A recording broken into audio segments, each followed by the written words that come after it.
Bonjour à toutes et à tous, merci de nous rejoindre pour ce premier webinaire de la deuxième saison de la JE en 2023, qui est consacré cette fois à la préparation à la COP28 pour celles et ceux qui iront et celles et ceux qui n'iront pas. Pour nous retracer le background et puis nous présenter les grands sujets qui seront débattus à Dubaï. J'ai le plaisir d'accueillir Marc Tudenham, qui est le responsable de l'information du CITEPA.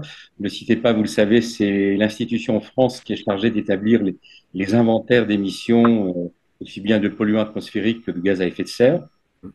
Et Marc a suivi les négociations internationales. Il est probablement l'un des rares en France depuis plusieurs décennies maintenant. C'est triste à dire, mais c'est le cas. Donc, il est l'un des meilleurs connaisseurs du sujet. Oh, Et tu en sais, plus, merci, c'est il est gentil. francophone, ce qui est doublement rare dans ce milieu. Marc, prends la parole. Peut-être rappelle un tout petit peu ce que tu peux faire pour les journalistes au sein du CITEPA, et puis on rentrera tout de suite dans le vif du sujet. Très bien. Merci beaucoup pour cette introduction, c'est très flatteur. Oui, je suis Marc Tudenham, je suis d'origine britannique, vous entendez mon accent, mais je suis naturalisé français depuis 3 ans grâce au Brexit. Ça fait 40 ans cette année que je suis en France, donc 2 tiers de ma vie. J'ai le même âge que le CTPA. Et puis donc, oui, depuis 30 ans, je suis tout ce qui est politique climat internationale, européenne, nationale, mise en place pour réduire les émissions de gaz à effet de serre et de polluants. Mais je dois dire que mon sujet préféré, c'est le climat, plus que la pollution de l'air. Et donc, au CITEPA depuis 20 ans, et surtout pendant la COP, je suis vraiment les avancées, ou le manque d'avancées, devrait-on dire, depuis plusieurs années. Alors, c'est un peu frustrant pour moi, comme je disais tout à l'heure, je ne vous vois pas, parce que j'ai l'écran avec ma présentation, mais je vous remercie de votre confiance. Et alors, aujourd'hui, on Marc, va excuse-moi, est-ce que parler tu peux parler un tout petit peu plus fort ou plus près du micro, s'il te plaît? Ok, je vais parler plus fort. Je ne sais pas où c'est le Merci. micro, hein. Il est sur mon écran, enfin sur mon ordinateur, quelque part. Bon, comme ça va mieux, tu penses? Oui. Bon. Oui, Alors, oui, très bien. aujourd'hui, on va parler bien sûr des enjeux de la COP28, mais avant, je voudrais vous présenter un petit peu ce qui s'est passé avant ça. Donc, pour comprendre les enjeux, il faut savoir ce qui s'est passé avant. Donc, on va faire un petit retour euh, sur des points clés de cette année pour comprendre les enjeux. Donc, d'abord, je vais vous présenter quelques indicateurs scientifiques, certaines actualités de la CNUC de cette année, une actu en dehors de la CNUC, un petit rappel des résultats de la COP27 et des négociations de Bonn. C'est important de comprendre où on en est aujourd'hui par rapport à ça. Et évidemment, on va finir par le déroulé et les enjeux de la COP28. Donc là, je vous ai fait une frise des sujets dont je vais vous parler. En haut, la partie haut, c'est donc dans le cadre de la CNUC. Il y a 2 rapports de synthèse dans le cadre du Global Stocktake, donc le bilan mondial. On va revenir là-dessus. Il y a eu une conférence dans le cadre du Fonds vert pour le climat, dans la conférence de Dubaï. Et en dessous, alors au début, j'avais prévu de parler de plusieurs choses, sauf que depuis, il y a d'autres sujets plus importants qui se sont greffés dessus. Donc, vous aurez en bonus en annexe 4 sujets que je ne vais pas évoquer aujourd'hui parce qu'on n'aura pas le temps, à savoir les élections du bureau du GIEC, le sommet financier, nouveau pacte financier mondial qui a eu lieu à Paris au mois de juin, un rapport très intéressant du PNUE sur les contentieux liés au climat, qui a été publié en juillet dernier, et enfin un rapport de la Overshoot Commission, la commission de dépassement de 1.5, qui est axée sur la géo-ingénierie et plus particulièrement la modification du rayonnement solaire. Très intéressant. On va quand même parler aujourd'hui, en termes d'indicateurs scientifiques, du dernier rapport de l'AIE, l'Agence internationale de l'énergie, et des données de température du Copernicus. Et va y avoir aussi un petit débrief du sommet Ambition Climat de septembre dernier. Donc d'abord, les indicateurs scientifiques. Alors, le 24 octobre dernier, l'Agence internationale de l'énergie a publié l'édition 2023 de son rapport de référence annuel World Energy Outlook, donc les perspectives énergétiques mondiales. C'est un recueil de données, de statistiques, d'informations sur les évolutions en matière de politique énergétique au niveau mondial et national. C'est une mise à jour des projections également, avec un focus sur la période allant jusqu'à 2050, en passant par 2030, en matière de demande d'énergie, production et consommation d'énergie, émissions de CO2 par combustible, par région et par secteur. Et l'AIE a établi 3 scénarios. Donc, Stated Policies, le STEPS, les politiques existantes, les engagements annoncés, Announced Pledges, pledge c'est l'engagement, et enfin le zéro émission net 2050. Je dois dire que engagement annoncé, juste le Announced Pledges Scenario, il part du principe que tous les objectifs énergie-climat nationaux fixés par les gouvernements seraient atteints dans leur intégralité et dans les délais impartis. C'est un scénario de rêve, mais il ne faut pas rêver quand même. Alors, selon les projections du WEO cette année, dans le scénario politique existant, chacun des 3 combustibles fossiles, charbon, pétrole et gaz, devrait désormais atteindre son pic de consommation d'ici 2030 et non plus d'ici 2035, comme l'AIE avait prévu dans le WEO de l'année dernière. Donc le charbon, c'est 2022-2023, le pétrole 2028 et le gaz 2029. Donc l'AIE n'avait jamais projeté cette évolution auparavant dans le cadre du scénario politique existant. Comment expliquer cette évolution? Il y a une baisse de la demande du fait des politiques actuelles mises en place par les gouvernements, à cause de la légère révision à la baisse des perspectives économiques, les conséquences de la crise énergétique mondiale de 2022 et les tendances à plus long terme. Les technologies liées aux combustibles fossiles ont perdu des parts de marché au profit des technologies bas carbone, donc renouvelables nucléaires, dans divers secteurs au cours des dernières années. Là, je vous montre donc 2 graphiques. À gauche, vous avez donc les émissions historiques de CO2 avec les projections jusqu'à 2050 dans les 3 scénarios. Et à droite, vous avez les plages de réchauffement climatique selon les 3 scénarios. Donc, je ne sais pas s'il faut rentrer en détail, mais vous pouvez consulter les slides en détail après. Donc, juste pour vous dire, on atteint déjà 37 gigatonnes de CO2 aujourd'hui. Et dans les différents scénarios, ça peut être entre 30 en 2050, 30 gigatonnes de CO2 en 2050, 31 en 2030 dans un autre scénario. Et faut être à zéro dans le scénario zéro émission nette, ça va à zéro, mais c'est zéro émission nette et pas brute, attention. Réchauffement, ça va à 2,4 en 2100, le premier scénario existant. Dans le scénario, des engagements, c'est 1,7 d'ici 2100. Et dans le scénario zéro émission net, c'est 1,4. Voilà. On va maintenant regarder les données du programme européen Copernicus. Très intéressant. Le 5 octobre dernier, le programme Copernicus, qui est au sein de l'Union européenne, a publié des nouvelles données de température. C'est les traitements informatiques à partir des milliers de relevés de relevés par satellite, navires, avions et stations météo à travers le monde. Et on voit que la moyenne mondiale des températures de l'air à la surface en septembre de cette année a atteint 16,38 degrés Celsius, soit presque 1 degré de plus de la moyenne mensuelle pour septembre sur la période 91-2020 et 0,5 degré de plus de la température moyenne du précédent mois de septembre le plus chaud qui était en 2020. Donc, selon les estimations de Copernicus, septembre 2023 se situe à environ 1,75 degrés au-dessus de la moyenne pour septembre sur la période de référence 1850-1900. Et en ce qui concerne l'Europe, c'était plus. Donc, en septembre 2023 a été le mois de septembre le plus chaud depuis le début des relevés en 2040, plus 2,51 degrés au-dessus de la moyenne mensuelle pour septembre sur la période 91-2020. Et il y a une réaction qui m'a fait rire, mais c'est très important. C'est un climatologue américain de renommée internationale, C.K. Hausfather. Alors lui, il dit que dans sa qualité de climatologue professionnel, il n'a jamais vu ça. C'est gobsmackingly banana, c'est-à-dire c'est totalement époustouflant. Gobsmack, c'est vraiment vous rentrer dans la gueule, quoi. Donc c'est quand même, ça fait peur quand un scientifique de renommée internationale dit des choses comme ça, quoi. Donc c'est vraiment grave ce qu'on a vécu cette année, quoi. Voilà. Et puis, c'est très intéressant ce qu'ils ont fait. Ils ont également défini un nouvel indicateur de suivi des températures mondiales. Est-ce qu'on est proche de l'atteinte du seuil de 1,5? Alors, là, vous avez le graphique. Et en fait, si la tendance, ils estiment que si la tendance de réchauffement qu'on a vu qu'on observe depuis 30 ans, se poursuivait, le réchauffement atteindrait 1,5 en décembre 2034. Mais pas en termes de overshoot, pas en termes de dépassement temporaire, de façon permanente.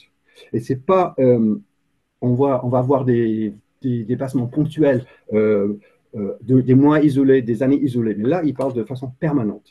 Donc ça, c'est très intéressant. Et vous cliquez sur le lien, vous avez ça, vous pouvez le suivre en direct.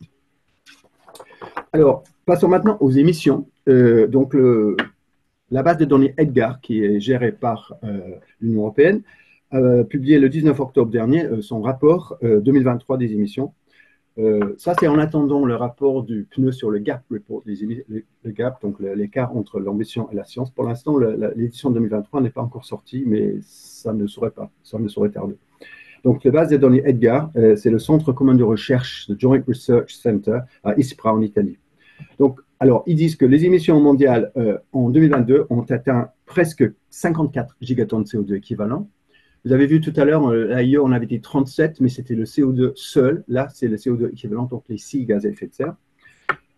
Donc, c'est-à-dire plus 61% par rapport à 90, plus 2,3% par rapport à 19 et plus 1,4% par rapport à 2021. Et on voit bien que donc, la Chine, c'est presque 30% du total.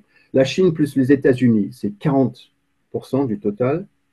Alors, c'est intéressant parce qu'aujourd'hui, en 6e place, on a le Brésil, alors qu'avant, c'était le Japon. Donc, il y a eu un petit changement dans le top 6. Le Japon, aujourd'hui, c'est à la 8e place. Voilà. Donc, maintenant, on va passer aux actus de la CNUC. Et on va regarder les 2 rapports de synthèse dans le cadre du Global Stocktake, le bilan mondial. Alors, le secrétariat de la CNUC a publié en septembre dernier donc un rapport de synthèse. C'est le résultat des 3 réunions du premier dialogue technique du bilan mondial. Avant de rentrer dans le détail de ce rapport, je vais vous présenter quelques éléments de contexte. Donc, le Global Stocktake, c'est l'article 14 qui prévoit ça, de l'accord de Paris. C'est tous les 5 ans. Et le premier, c'est en 2023. Et une décision de la CMA, donc la réunion des parties à l'accord de Paris, une décision prise à Katowice en 2018 dans le cadre du Rulebook, donc les règles de mise en œuvre de l'accord de Paris, a précisé les modalités de mise en œuvre de ce Global Stocktake. Donc c'est un bilan de la mise en œuvre de l'accord de Paris afin d'évaluer les progrès collectifs et non ceux des pays individuels vers la réalisation des objectifs à long terme de l'accord de Paris. Les objectifs, c'est-à-dire de l'article 2, température, 2 degrés ou 1,5, l'adaptation, donc renforcer les capacités d'adaptation, et troisièmement, le fameux article 2.1c, qui, l'objectif, c'est de rendre les flux financiers compatibles avec une trajectoire de développement bas carbone. Et l'article 4, donc, pic des émissions le plus tôt possible et neutralité carbone dans la deuxième moitié du siècle. Donc, ce bilan global est destiné à éclairer la prochaine série de NDC, donc les plans climat des différents États, ce qu'on appelle les contributions nationales, que doivent soumettre les parties à l'accord de Paris en 2025, conformément au mécanisme de révision quinquennale, les NDC, qui est, lui, juridiquement contraignant. Donc, le Global Stocktake est réalisé avec l'aide des 2 organes subsidiaires de la Convention et de l'accord de Paris, donc le SBI, l'organe subsidiaire pour la mise en œuvre, et le SBSTA, l'organe subsidiaire pour le conseil scientifique et technologique, est soutenu par un dialogue technique, un technical dialogue, comme on dit, chargé de mener des échanges interactifs sous forme de tables rondes et ateliers. Bon. Et ce dialogue a axé son travail sur 3 domaines thématiques. Atténuation, donc réduction des émissions, adaptation et moyens de mise en œuvre, c'est-à-dire soutien financier, renforcement des capacités et transfert de technologies. Il y a eu 3 réunions de ce dialogue à Bonn l'année dernière au mois de juin, à Sharm el-Sheikh lors de la COP 27 en novembre dernier et à Bonn de cette année. Alors, ce nouveau rapport de synthèse a été réalisé conformément à une décision à Katowice et la publication de ce rapport marque l'achèvement de la phase technique du bilan mondial et on va passer à la phase politique à Dubaï. La fin du mois. Donc, l'objectif de ce rapport, c'est synthétiser les principaux résultats des 3 réunions et fournir une vue d'ensemble des discussions en pointant les problèmes, etc. Et par exemple, les résultats, en fait, sont présentés sous forme de 17 messages clés au total, repartis par les 3 domaines thématiques. Si on regarde atténuation, donc vous avez un graphique qui est présenté dans le rapport. Donc, c'est les émissions mondiales de GES et puis les projections jusqu'à 2050. Et en fait, on voit bien que les émissions ne sont pas en phase avec le trajectoire d'émissions compatible avec le 1.5. Mais ça, on le savait déjà. Il faut dire que ce nouveau rapport de synthèse ne fournit aucune nouvelle donnée, ni en termes d'émissions, ni en termes de projection, mais se contente de reproduire les données déjà publiées par le GIEC dans son 6e rapport d'évaluation, et notamment le 3e volume qui est sorti le 4 avril de l'année dernière, et aussi dans le dernier Gap Report du PNU qui a été publié le 27 octobre dernier. Donc, on n'apprend rien de nouveau, c'est juste, ils remettent ça. Voilà.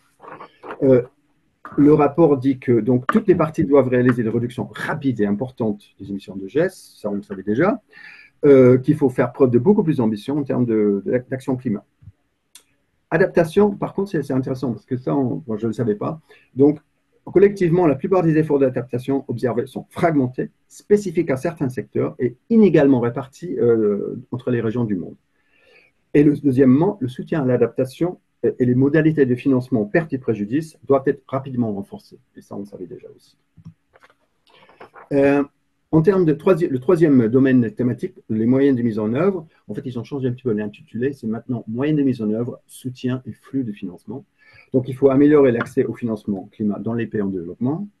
Il faut débloquer des milliers de milliards de dollars et réorienter les investissements en faveur de l'action climat. Ça, c'est conformément à l'article 2.1c dont je vous ai parlé tout à l'heure. Et enfin, la conclusion globale du rapport est sans surprise et sans équivoque. On est loin du compte. Des actions beaucoup plus importantes sur tous les fronts et par tous les acteurs sont nécessaires pour atteindre les objectifs à long terme de l'accord de Paris. Voilà. Donc, un exercice, comment dire, qu'on savait déjà les résultats, mais bon, c'est important. Par contre, le rapport est très intéressant dans la deuxième partie, il présente les prochaines étapes. Donc, les travaux du premier Global Stocktake s'achèveront lors de la CMA5, donc la 5e réunion des parties à l'accord de Paris à Dubaï. Et on verra le déroulement, comme je vous ai dit, de la phase politique qui est très attendue, qui sera centrée sur un examen par les parties, un examen politique des résultats de l'évaluation technique. Et ça, c'est pour éclairer la mise à jour des NDC pour la prochaine série qui doit être rendue l'année prochaine, enfin non, 2025, et pour renforcer la coopération internationale. Donc la phase politique, elle, doit déboucher sur une décision de la CMA, donc adoptée à Dubaï, donc adoptée par les parties par vote, et aussi peut-être par une déclaration politique qui, elle, ne sera pas votée, par les ministres des chefs d'État, gouvernements réunis à Dubaï. Et donc, pendant la première semaine de Dubaï, il y a un comité de haut niveau, High Level Committee du Global Stocktake, qui va organiser une série d'événements de haut niveau. Alors, ce comité de haut niveau est composé des présidences de la COP, les présidences britanniques, donc la COP 26, la présidence égyptienne de la COP 27 et la présidence émiratie de la COP 28, et les 2 présidents du SPI et SPST, les 2 organes subsidiaires. Donc, ils vont organiser des événements de haut niveau pour débattre des résultats. Et il va y avoir un sommet mondial sur le climat, l'action climat, le 1er et 2 décembre prochain à Dubaï, auquel les dirigeants mondiaux seront conviés. En plus de cette séquence politique, il y aura donc des réunions, des tables rondes sur les 3 domaines thématiques. Et donc, le comité de haut niveau va faire une synthèse de ces événements sous forme de messages et recommandations politiques clés pour qu'il y aurait une discussion finale et ça va mener normalement à l'adoption d'une décision de la CMA5 et une déclaration politique sans doute. Donc, et ces recommandations clés devront être prises en compte par les États quand ils mettront à jour leur NDC.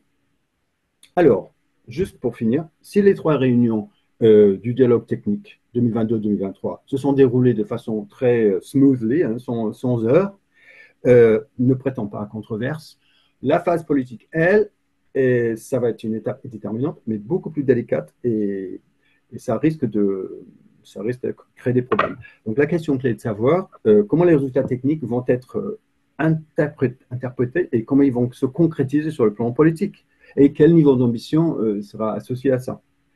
Donc je suis dans l'expectative, personnellement. On va passer au deuxième rapport de synthèse. Donc, ça, c'est la contribution des États dans le cadre du Global Stocktake. Alors, En octobre, le secrétaire de la CNUC a publié un autre rapport. C'est une analyse des contributions soumises par les partis et les acteurs non étatiques, c'est-à-dire les régions, les villes, le secteur financier, le secteur des entreprises, etc., en amont de la phase politique. Donc, en juillet dernier, les présidents des deux organes subsidiaires, SBST et SPI, ont publié une liste de 4 questions destinées à aider les partis et les acteurs non étatiques dans leur préparation de l'examen politique des résultats techniques. Et en s'appuyant sur ces questions, les États ont été invités à soumettre, avant le 15 septembre dernier, leur contribution écrite. Qu'est-ce qu'ils voudraient voir être pris en compte dans le cadre de cet examen politique. Et les résultats, c'est donc un rapport très complet de 65 pages, de 701 paragraphes, la contribution de 24 parties, mais au nom des groupes de négociation ou à titre individuel, représentant 180 parties sur les 195 à l'accord de Paris. Donc, c'est quand même pas mal. Et plus les contributions de 44 acteurs non étatiques. Donc, évidemment, le chapitre clé du rapport, c'est les progrès collectifs vers la réalisation des objectifs à long terme. Donc, c'est divisé par thème, atténuation, adaptation, financement, etc.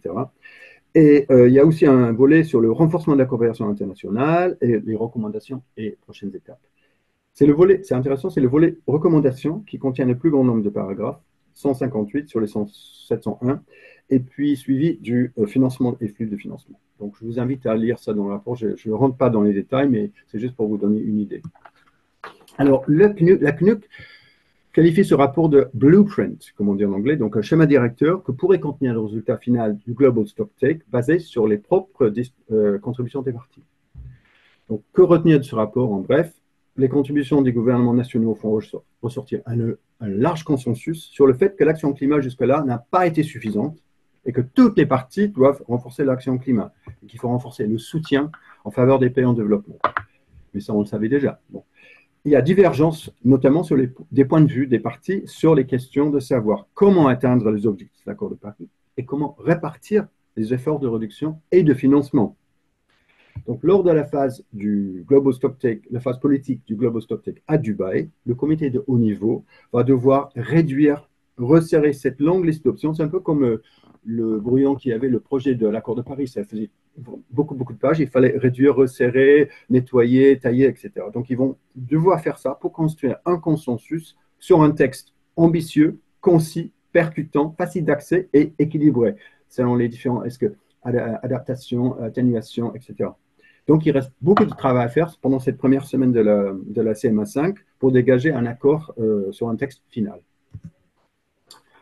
Maintenant, on va parler sous. Donc, on va voir le Fonds vert pour le climat. Donc, le 5 octobre dernier, le Green Climate Fund, le Fonds vert pour le climat, a tenu à Bonn sa conférence pour formaliser les engagements des États, c'est-à-dire leur contribution pour la deuxième période de reconstitution, comme on dit, replenishment, second replenishment, sur la période 2024-2027. Et ils appelaient ça un pledging conference parce que c'est une conférence où les États donnaient leurs engagements. Juste quelques mots de contexte. Le Green Climate Fund a été créé par l'accord de Copenhague en 2009 et formalisé par les accords de Cancun en 2010. Il est opérationnel depuis 2015 et son objectif, c'est donc de soutenir les projets, programmes et politiques mis en place par les pays en développement dans les domaines de réduction des émissions, donc atténuation, adaptation, renforcement des capacités et développement et transfert de technologies. C'est le plus grand fonds climat international dans le monde aujourd'hui. Et en 2014, il y a eu la première conférence, le Pledging Conference, des donateurs pour la période de mobilisation initiale de ressources 2015-2019. Ils ont récolté 8,3 milliards de dollars. En 2019, il y a eu la conférence pour la première reconstitution, le First Replenishment, pour la première période justement de reconstitution, le GCF1, qui allait de 2020 à 2023. Et les engagements totalisaient presque 10 milliards de dollars par 32 pays. Et à ce jour, le Fonds vert pour le climat a attribué presque 13 milliards de dollars pour la mise en œuvre de 228 projets, dont 128 pays. Et ces projets ont une valeur totale de 48 milliards de dollars en tenant compte des cofinancements publics et privés.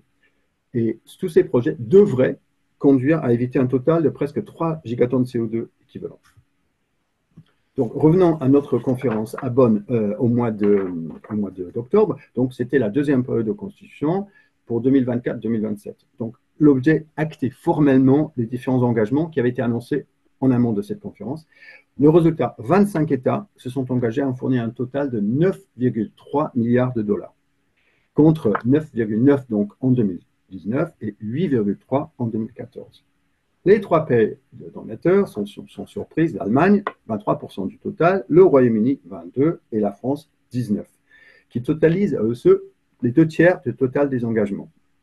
Vous avez un graphique qui vous montre, donc tout en bas, le bleu, c'est la première période initiale de ressources, donc en 2014, pour la période 2015-2019. Au milieu, le bleu foncé, c'est donc le first replenishment, donc c'est pour la première période de reconstitution. Et en haut, le rouge, c'est pour cette nouvelle période. Vous remarquerez qu'aux États-Unis, ils ont promis 3 milliards et rien depuis. Et ils n'ont fourni que 2 milliards. Il manque encore 1 milliard. Je pense que vu la situation au Sénat aux États-Unis, ça ne risque pas de changer. Alors, quelles sont les tendances qui se dégagent? On voit de ça une baisse du nombre des pays donateurs, 45 en 2014, 32 en 2019 et 25 cette année. On voit une stabilisation des contributeurs de plusieurs pays, de plusieurs pays donateurs traditionnels, le Royaume-Uni et le Japon en tête. La France, 4% de plus, mais ça c'est en termes d'euros. En dollars, c'est moins 3% en raison des fluctuations des taux d'échange. L'Allemagne, par contre, c'est plus 28%. Là, vous avez un graphique qui vous montre donc l'évolution des engagements des 6 premiers pays donateurs en milliards de dollars. Donc, on voit un décalage important entre les engagements et les besoins. Le World Resources Institute, qui est un think tank, un cercle de réflexion très important aux États-Unis, enfin, un petit peu au mondial aussi, ils ont dit que les pays développés sont encore très loin de fournir le montant du financement climat dont les pays en développement ont besoin pour faire face à la crise climatique. Et on voit qu'une stagnation du montant total des contributions pour cette deuxième période pourrait obliger le Fonds vert pour le climat à réduire le nombre et l'ampleur des projets s'ils n'ont pas assez de sous. Le manque d'engagement supplémentaire pourrait également compromettre la nouvelle vision du Fonds vert pour le climat définie par sa nouvelle directrice générale, Mafalda Duarte, lors du sommet sur l'ambition climat à New York. On verra ça tout à l'heure, le 50 by 30, c'est-à-dire atteindre un capital de 50 milliards de dollars d'ici 2030 contre 17 milliards aujourd'hui. Donc, il faudrait attirer les contributions du secteur privé et élargir la base des donateurs à d'autres grands pays émetteurs, notamment les pays du Golfe et la Chine. Ça, c'est la position défendue par l'Allemagne, les États-Unis, la France et le Royaume-Uni, notamment. Voilà. Est-ce que vous avez des questions à ce stade?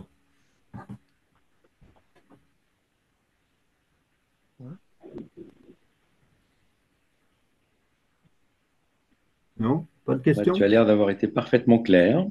Non, je me dis, soit ils n'ont rien compris, soit ils ont tout compris. Je pense qu'ils ont tout compris. Mais tant mieux. Non, mais je fais un effort vraiment pour que ce soit accessible, parce que c'est tellement compliqué. C'est pour ça que je rentre dans le détail du contexte pour comprendre, parce que les gens ne savent pas, ah, mais le Green Climate Fund, c'était produit, enfin, c'était créé quand. Donc, s'il n'y a pas de questions, c'est super. Vous m'entendez? Oui, je vous entends très bien. Oui, bonjour, je suis désolée, ma caméra fonctionne pas. Moi, je ne vois pas du tout, je vois que mon écran. Donc. Merci pour votre présentation qui est effectivement très claire. Donc déjà, est-ce qu'on pourra avoir vos slides? J'allais dire, oui, c'est ça. Donc, je vais donner à Valérie Laramé, j'ai 2 versions. J'ai une version que je projette, que vous voyez, qui est très, très succincte, mais j'ai une autre version beaucoup plus détaillée avec tous les chiffres et surtout avec les liens vers les documents d'origine. Donc, les sources primaires, quoi. Donc, vous allez avoir ça. Je vais envoyer ça à Valérie. Soit il mettra sur le site, soit il vous l'enverra. Oui, vous inquiétez pas, vous aurez. Sinon, donc, ma question, c'était est-ce que si on devait garder 4-5 thèmes sur lesquels il faut être très vigilant dans notre suivi de la COP, ce serait lesquels Alors, vous allez voir, quand on viendra à la partie enjeu, j'ai tout ça. Il y a 4 thèmes majeurs qu'il faut suivre. Donc, vous allez voir, ne vous inquiétez pas, ça vient. Hein. Voilà, on peut continuer alors. Oui. Bon. Allons-y. OK, alors, donc, juste très vite, le sommet Ambition Climat à New York en septembre. Donc, le 20 septembre dernier, il y a eu, en marge de la 78e Assemblée générale des Nations Unies à New York, il y a eu un sommet sur l'ambition climat. Convoqué à l'initiative du secrétaire général de l'ONU, Guterres, et que ça avait été décidé lors de la COP27 et formalisé dans une décision, la décision chapeau de la COP27. le plan de mise en œuvre de Sharm el-Sheikh. Et en fait, c'est souvent, dans le passé, c'est à l'instar des sommets précédents qu'il y a eu avant les COP importants, 2014, 2019 et 2020 notamment. Donc l'objet, évidemment, c'était de créer une dynamique politique forte et donner une nouvelle impulsion politique en amont de la COP 28 afin d'accélérer l'action au climat. Et c'était un sommet très attendu à 10 semaines de la COP. Alors, en termes de participants, plus de 100 États ont souhaité participer et passer à la tribune, mais Guterres, qui est, vous savez, il a une réputation, et puis on voit bien, il est très engagé pour protéger le climat, etc. Il a opéré une sélection rigoureuse en amont. Il a dit, pour être retenu, les participants devraient porter des actions nouvelles, concrètes, crédibles et sérieuses. Le prix d'entrée est non négociable. Et qui a été retenu? Les dirigeants de 34 États sur les 195 parties à l'accord de Paris, hein, ou les 198 parties à la CNUC, à la Convention climat. Dans la France, seulement 5 pays du G20 en tout, sur les 19. On dit G20, mais en fait, c'est 19 pays plus l'UE. Et les 5 pays retenus, donc Afrique du Sud, Allemagne, Brésil, Canada et France. Donc les autres, ils ne sont pas tirés à la trappe parce que leur ambition n'était pas à la hauteur. Donc pas les États-Unis, pas la Chine, ni l'Inde, ni le Royaume-Uni. Et il y avait 7 acteurs non étatiques. Banque mondiale, Fonds mondial, FMI, Fonds monétaire international, Fonds vert pour le climat. Donc le sommet était organisé autour de 3 tracks, 3 piliers: ambition, mise en œuvre, crédibilité. Et donc le déroulement, il y avait une session plénière, 3 sessions thématiques, adaptation, décarbonation et crédibilité des objectifs de zéro émission nette des secteurs non étatiques. Parce que, à la différence des États, où c'est assez balisé, dans le cadre de la CNUC, les décisions, etc., les décisions, pour les acteurs non étatiques, c'est un peu tout et n'importe quoi, parce qu'il n'y avait pas de normes internationales. L'année dernière, un groupe de haut niveau a publié un rapport lors de la COP27. C'était un groupe High Level Expert Group, et là, ils ont défini une norme internationale. Donc, et ça s'appelle Integrity Matters, l'intégrité compte. Et maintenant, il y a une nouvelle norme. Donc, c'était la réunion sur ce sujet. Et en plus de ça, il y avait une réunion sur les pertes et préjudices en marge du sommet, qui avait été demandée à la COP27. Donc, les résultats, évidemment, le sujet des combustibles fossiles a été très présent dans les discussions. Il y avait eu des annonces d'accélération. Certains pays ont annoncé qu'ils allaient avancer leur date de sortie du charbon: Espagne, Roumanie, Slovaquie en 2025, le Thaïlande et le Vietnam en 2040. Il y a eu 2 pays qui ont renforcé leurs actions climat, leurs objectifs climat, pardon, le Vietnam et surtout le Brésil. Le Brésil, qui prendra la présidence du G20 l'année prochaine, a annoncé qu'ils allaient renforcer leur objectif de réduction à moins 48% en 2025 par rapport à 2005, contre moins 37% fixé dans la NDC sous Bolsonaro, qui a été rendu en 2020, et moins 53% en 2030 par rapport à 2005, contre moins 50%. Bon. Il y a eu quelques nouveaux engagements financiers en amont justement de cette réunion, de cette conférence des donateurs du Fonds vert pour le climat, notamment la France, l'Espagne, la Slovénie, la Slovaquie, le Luxembourg et l'Islande, qui a annoncé qu'il allait doubler sa contribution, 3,2 millions de dollars. C'est quand même pas mal pour un petit pays. Hein. Mais on note également l'absence d'engagement financier spécifique pour adaptation et perte et préjudice. Comme je vous ai dit, la nouvelle directrice générale du Fonds vert pour le climat, la portugaise Mafalda Duarte, a présenté ses grandes lignes de sa vision pour la réforme du Fonds vert pour le climat, visant à améliorer l'efficacité et l'accessibilité du Fonds vert, enfin de l'argent, pour simplifier les procédures d'évaluation et d'approbation qui sont lourdes aujourd'hui, pour mobiliser plus de donateurs du secteur privé. Et donc sa vision, c'est 50 by 30, c'est-à-dire 50 milliards de dollars de capital d'ici 2030 par rapport à 17 aujourd'hui. Si on fait un petit bilan de ce sommet, bon, il était qualifié d'une étape clé pour construire un consensus en amont de la COP28, mais plusieurs grands pays émetteurs ont brillé par leur absence, et pour cause, ils n'étaient pas à la hauteur avec leurs ambitions. Et donc, il va falloir vraiment, pour la ramener autour de la table, il faut que la présidence émiratie de la COP28 fasse preuve de beaucoup d'extérité. Et le sommet a clairement montré où sont les États à 10 semaines de la COP. Ça donne un aperçu de la direction que pourraient prendre les négociations à Dubaï. Hein. Beaucoup de discussions, peu de résultats concrets. Alors, last but not least, bon, là, c'est des autres sujets, je ne vais pas aborder aujourd'hui, mais les dernières actualités importantes, voilà. Notamment, il y a deux rapports, donc il y a le Net Zero Roadmap de l'AIE, donc c'est une mise à jour de sa feuille de route en 2021, c'est très intéressant. Et tout en bas, vous cliquez sur le lien, vous avez le dossier de fond que j'ai fait, c'est le bilan de la COP27 par thème, et puis le résultat et le bilan des négociations de Bonn. Ça, c'est pour vous donner le cadre. Et bien maintenant, on va passer aux négociations. Alors, avant de rentrer dans le vif du sujet, il fallait quand même que je vous plante le décor. Donc là, vous avez le décor pré-COP28, mais on va faire un petit rappel de ce qui s'est passé à la COP27. Juste tout d'abord, je voudrais vous présenter l'articulation des différents organes de la CNUC, parce que souvent on parle en termes d'acronymes et c'est important de savoir. Donc, vous avez trois organes suprêmes de prise de décision, la COP, donc c'est les parties à la Convention climat, la CMP, les parties au protocole de Kyoto, la CMA, donc les parties à l'accord de Paris, et en dessous, vous avez les organes subsidiaires, les subsidiary bodies. Donc le premier SPSTA, c'est le Conseil technologique et scientifique, dont le président était Paul Watkinson, qui était mon collègue à l'AMIAS il y a longtemps et qui était après au ministère de l'Environnement, et qui est aujourd'hui conseiller pour le gouvernement de émirati pour la COP28. Et la SBI, donc l'organe subsidiaire pour la mise en œuvre, I étant pour implementation. Et donc, ces deux organes subsidiaires sont à la disposition des trois organes de prise de décision. Et c'est plutôt les organes techniques. Hein. Donc, qu'est-ce qu'il y a eu quels sont les résultats de la COP27? Bon, il y a eu la première chose, c'est donc le principal résultat, c'est le plan de mise en œuvre de Sharm el-Sheikh, qui en fait, c'est les décisions chapeau des deux organes. Et en fait, on va voir les résultats par clés, par sujet. Donc, la première chose, la mesure phare de ce plan, c'est un accord de principe sur la mise en place d'un fonds spécifique perte et préjudice. C'est une avancée très importante parce que ça répond à une demande de plus de 30 ans des pays en développement, les plus vulnérables, en première ligne face aux impacts du changement climatique, qui ont contribué le moins, comme vous le savez, et qui sont les moins bien équipés pour y faire face. Deuxième sujet important, donc il y a une comité de transition aussi qui a été lancé, qui a été créé pour faire en sorte que ce fonds soit opérationnalisé. On va revenir là-dessus après. Donc, deuxième sujet important, financement. Donc, ils ont lancé un dialogue Sharm el-Sheikh sur l'article 2.1c, comme je vous ai dit tout à l'heure. L'objectif, c'est de rendre les flux financiers compatibles avec une trajectoire de développement bas carbone.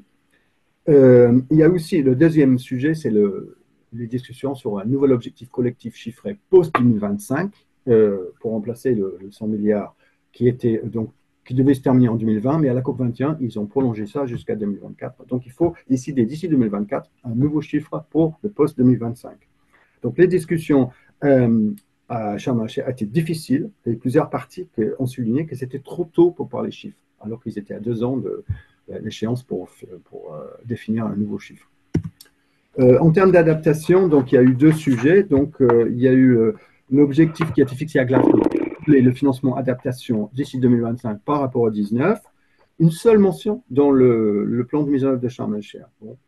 Deuxième sujet, donc le programme de travail Glasgow-Sharm el-Sheikh sur l'objectif mondial adaptation, le GGA, the Global Goal on Adaptation.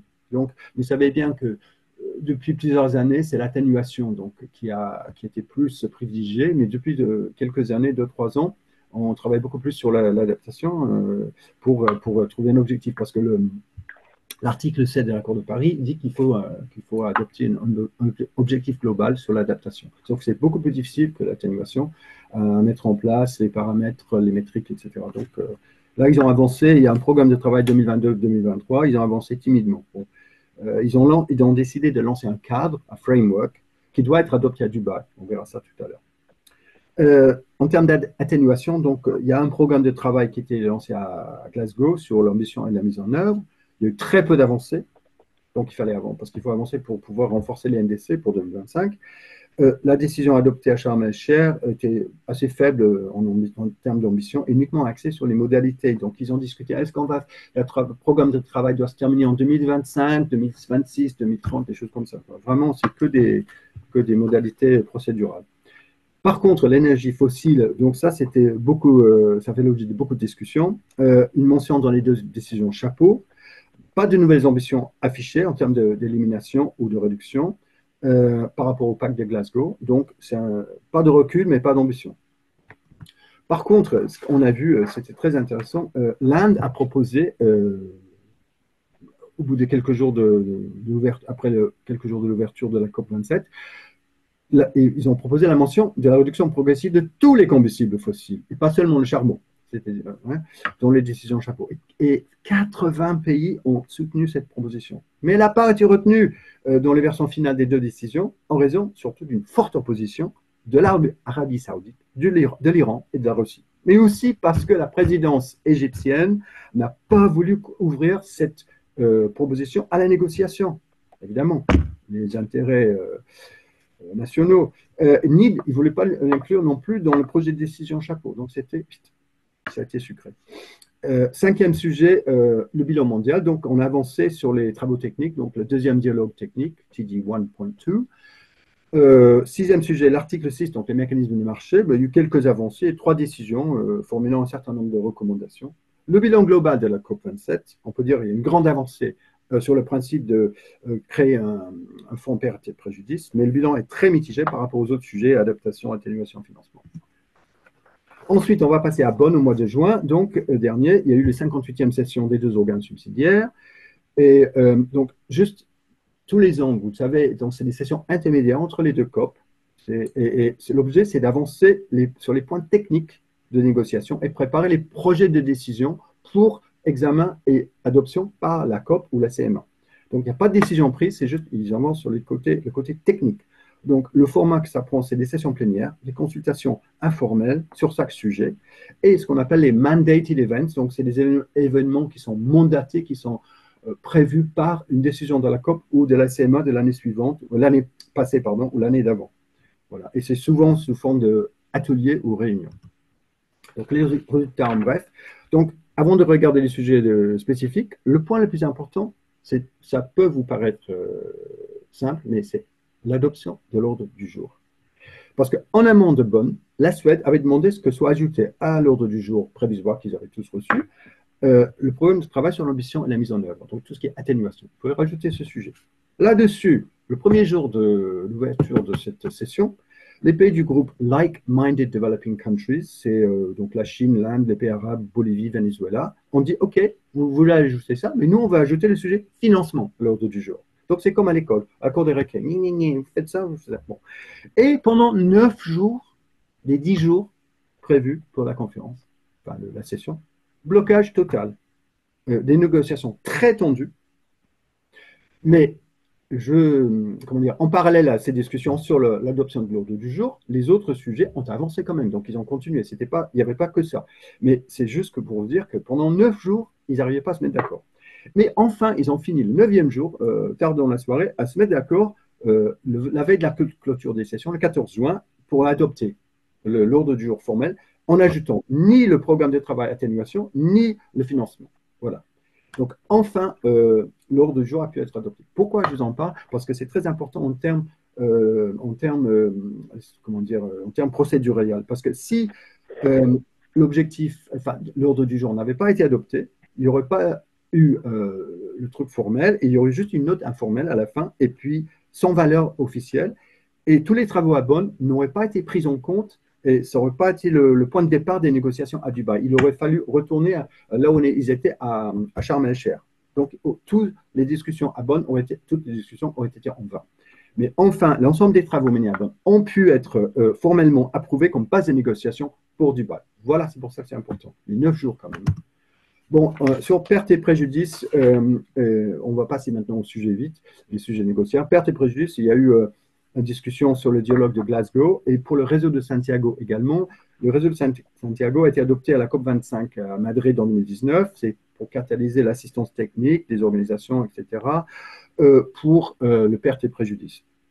Et donc, à Sharm el-Sheikh, ils ont adopté une décision pour rendre opérationnel ce réseau, mais avec une mise en place d'un secrétariat, sauf qu'il fallait décider du lieu, enfin du pays d'accueil de ce secrétariat. Et à Bonn, impossible de se mettre d'accord, surtout il n'y a pas de consensus parmi les pays en développement où ça devait se mettre. Donc, c'était reporté la décision à Dubaï.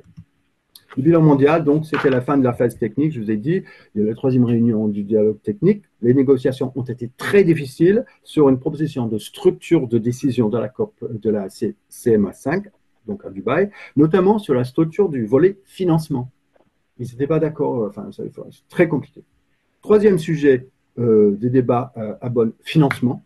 En fait, le sujet très controversé, comme vous le savez, n'a pas fait l'objet de négociations formelles, mais il était omniprésent en toile de fond. Et pourquoi? Parce que l'histoire du non-respect des 100 milliards. Hein, les pays industrialisés n'ont pas respecté l'objectif de 100 milliards. Ce constat a contribué à plomber, alourdir l'ambiance à Bonn. Autre sujet débattu, la science. Comment reconnaître le sixième rapport de l'évaluation du GIEC? Il y a eu convergence des points de vue de nombreuses parties sur le fait que la AR6 constitue l'évaluation la plus complète et la plus robuste à ce jour. Mais en raison de l'opposition d'un seul pays, je soupçonne l'Arabie Saoudite, je n'ai pas de preuves, mais je pense que c'est ça, donc le constat n'a pas été intégré dans la version finale du projet de décision. Donc le texte, vous lisez là, l'AR6 représente une évaluation plus complète et plus robuste que les changements climatiques, que la AR5. Big deal, franchement, bref, je passe ma colère sur ce genre de truc, franchement. Cinquième sujet, donc le pays hôte de la COP29, là encore, pas d'accord. Alors, c'est la rotation des 5 groupes régionaux de l'ONU. La COP29 aura lieu en Europe de l'Est. Mais ce n'est pas Europe de l'Est dans le sens UE, c'est les 13 États membres de l'UE qui sont à l'Est, mais aussi c'est l'Europe orientale, donc c'est plus large. Donc, et malgré d'intenses discussions, pas de consensus parmi les 23 pays de ce groupe régional sur un pays candidat. Et donc, ils ont reporté leur décision à Dubaï.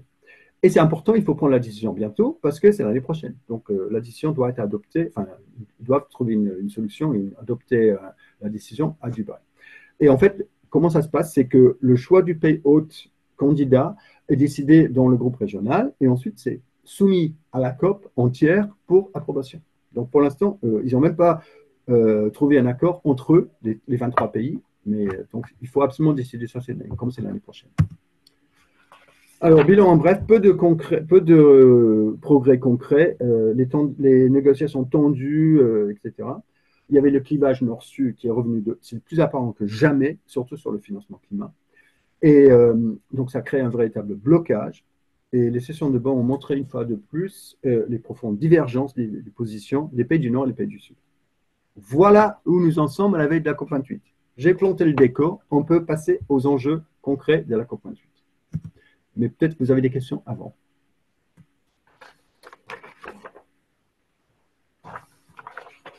Non? Bon, passons au vif du sujet.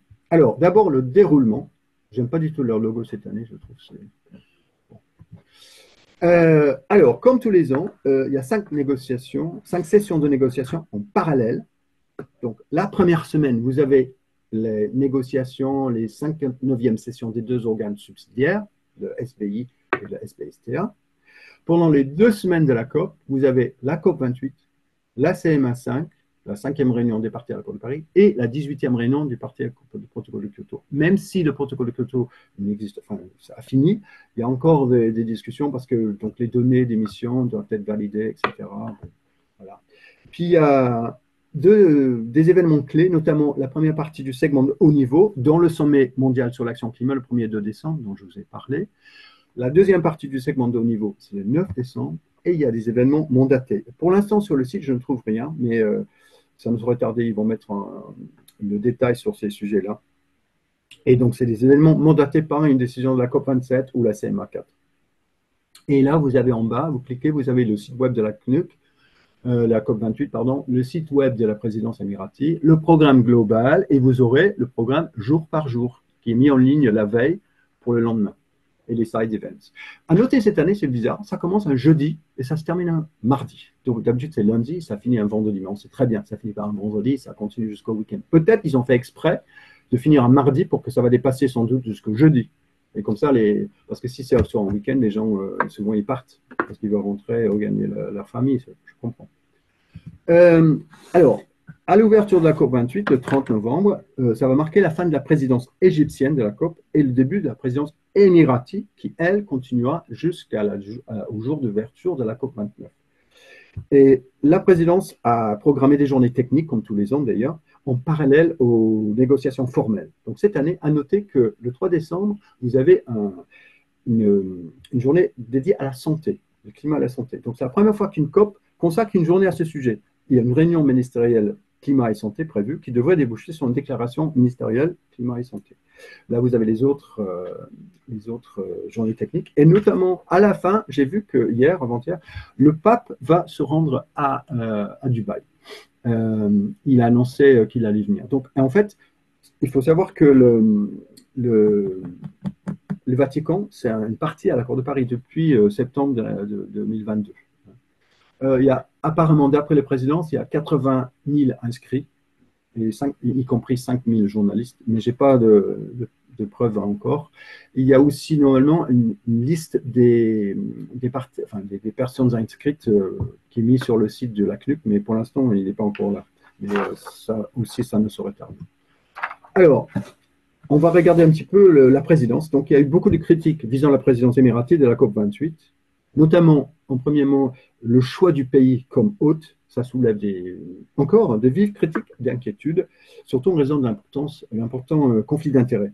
Vous savez bien, les Émirats, c'est le 3e pays producteur de pétrole dans le monde en termes de capacité, 11% du total des pays OPEP en 2022, et ils prévoient d'augmenter leur capacité de 7% d'ici 2026, d'après l'AIE. C'est le 6e pays en termes d'émissions de CO2 par habitant, 22 tonnes de CO2 par habitant en 2021. Et deuxièmement, la désignation du sultan Ahmed Al-Jaber comme président de la COP28 fait polémique également, en raison de ses liens étroits avec l'industrie pétrolière. En plus d'être ministre de l'Industrie et des Technologies avancées, il est PDG de la compagnie nationale pétrolière Abu Dhabi National Oil Company, ADNOC, qui, elle, est la 12e compagnie de production de pétrole dans le monde, selon l'AIE. Et c'est la première fois qu'un PDG d'un groupe pétrolier, et plus largement d'une entreprise, soit président de la COP et qu'il exerce cette responsabilité de pilotage des négociations de la CNUC. Les ONG et la société civile lui reprochent notamment sa double casquette.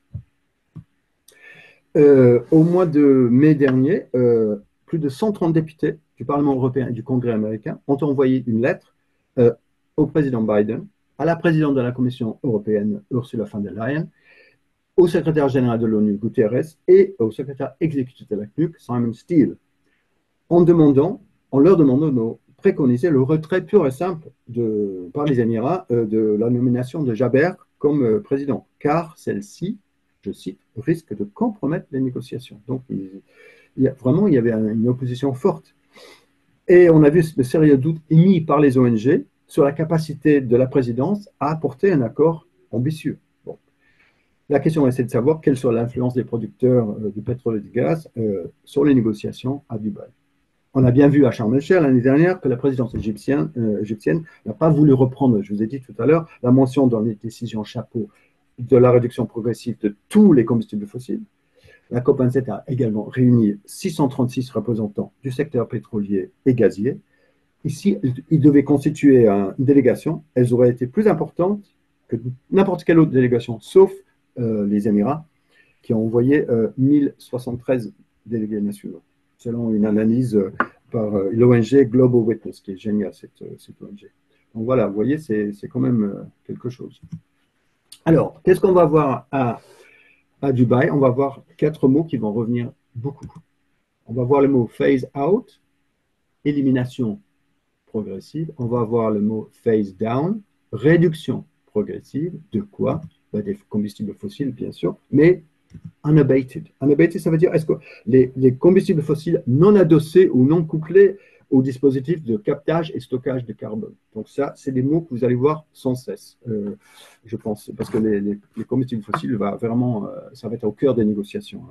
Donc, on a vu un changement de discours du président de la COP28. Alors, il y a quelques mois encore, il parlait de l'élimination progressive des émissions. Phase out of emissions des combustibles fossiles. Pas phase out des combustibles, mais des émissions, qui sous-entendait qu'on pouvait continuer à brûler les combustibles fossiles du moment qu'il y avait le CLC pour capter et stocker le CO2. Bon. Et Après, il a parlé de la réduction progressive des combustibles fossiles, sous-entendu la réduction progressive de leur production et de leur utilisation. Mais il y a une nuance subtile, parce qu'il parle du besoin d'aller vers une réduction progressive des combustibles fossiles unabated, donc sans CSC, qui sont non adossés à des systèmes de captage, stockage. Voilà. Mais ça revient au même, en fait. Continuer à utiliser des combustibles fossiles, mais avec captage et stockage. Alors que les technologies captage et stockage de carbone sont balbutiantes, ne sont pas viables sur le plan commercial à grande échelle et que leur mise en œuvre coûte cher. On a vu peu de progrès réalisés et ils sont lents depuis plusieurs années. Et étant donné l'urgence de réduire les émissions, le captage et stockage de carbone, selon les ONG environnement, est une solution illusoire. Et selon l'AIE, l'Agence internationale de l'énergie, seulement une quarantaine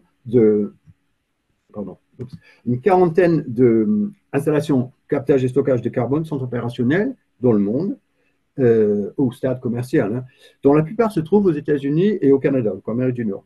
Leur capacité annuelle totale de captage aujourd'hui est de 45 millions de tonnes de CO2 par an, c'est-à-dire 4% de la capacité de captage annuelle de 1,2 gigatonnes de CO2 nécessaires en 2050, d'après le scénario Zero Emission Net de l'AIE. Donc, on est loin du compte.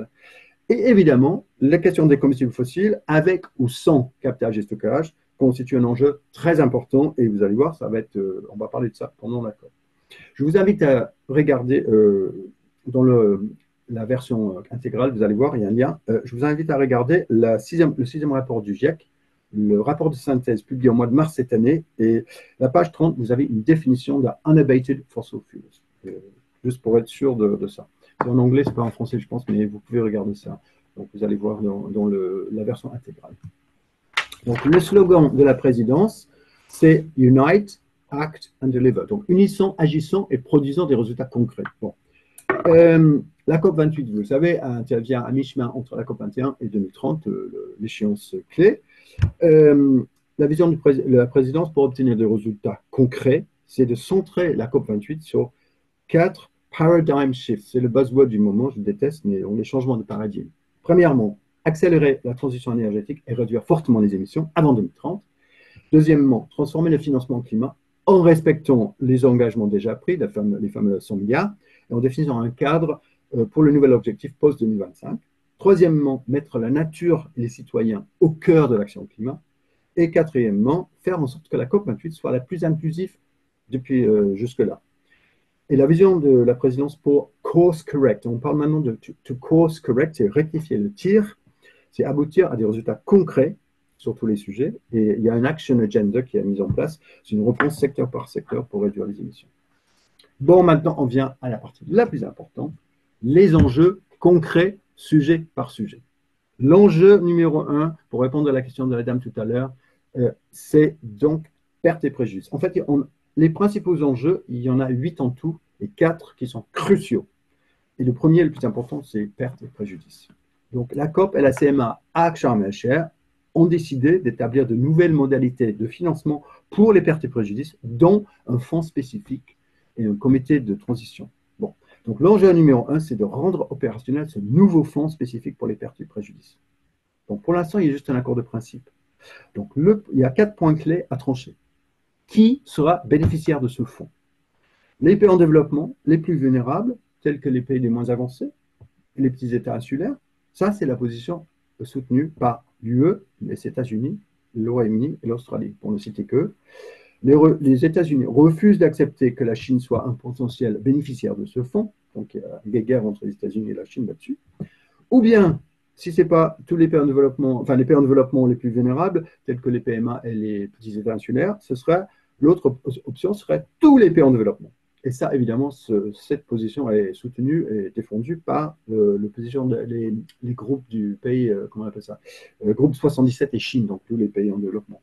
Et c'est notamment soutenu par le Pakistan, parce que le Pakistan, il y a eu 2000 personnes mortes l'année dernière suite aux inondations, et ce pays est classé comme à revenu intermédiaire par la Banque mondiale, et à ce titre, a priori, n'aurait pas droit au soutien. Pareil pour la Libye.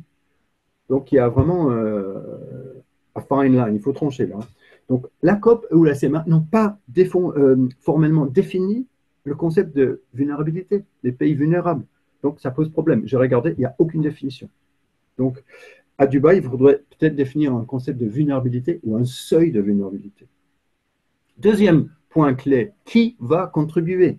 Est-ce que ça va être une obligation pour les pays industrialisés uniquement en raison de leur responsabilité historique, ou bien est-ce que ça va être élargi, cette obligation, à des pays industrialisés et aussi des pays à revenus élevés comme la Chine, le Qatar, la Corée du Sud, l'Arabie Saoudite? Oh, ça risque de, vous allez voir, ça va causer des discussions très très vives.